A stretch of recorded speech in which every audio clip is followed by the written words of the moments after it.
Gaurav, it's the first big win at the Sessions Court. The news that we are breaking, the Sessions Court has ruled that videography, in fact, will take place inside the Gyanvapi Mosque. It's up to now the petitioners in terms of the administration of the mosque to approach a higher court. We don't know whether they're going to do so, but they do not have much time, Gaurav. We're talking about a report that now needs to be filed in the course of the next 5 days.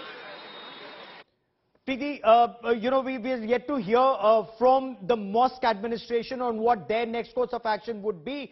We are yet to hear from the Uttar Pradesh government or the Chief Minister. We were hearing, one of the religious leaders, that was Swami Chakrapani, who was welcoming, this judgment of the Sessions Court. Preeti, as of now, the situation is that due process in terms of videography, the three of the 5 petitioners, these ladies including Rakhi Singh, Lakshmi Devi and Sita Sahu, they were present and we are told they are the ones who are celebrating this verdict as of now, because their prayer was that they should be permitted unhindered access to Shringar Gauri Sthal to be able to worship there. And they were saying, where there is Shiv, there is Shakti, and this is victory for Shakti or Ma Parvati, as they seem to indicate. So the next step, Preeti, naturally would be whether there is merit in the contention that there is a huge Shiv Ling in the basement of the Gyanvapi Mosque. Is that actually true, or is this, as they say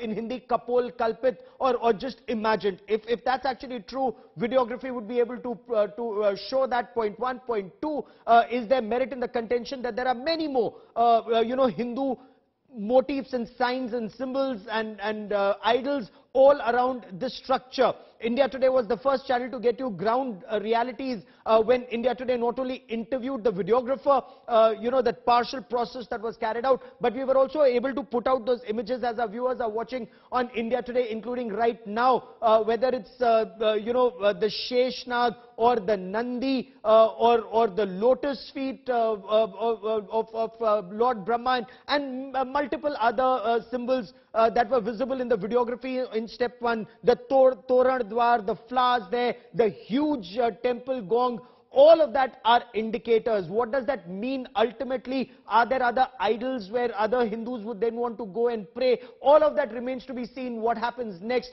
It is a due process, and the next step would be with unhindered videography. Whether that unhindered videography actually happens, it couldn't happen twice in the past. Whether it happens next remains to be seen, Preeti.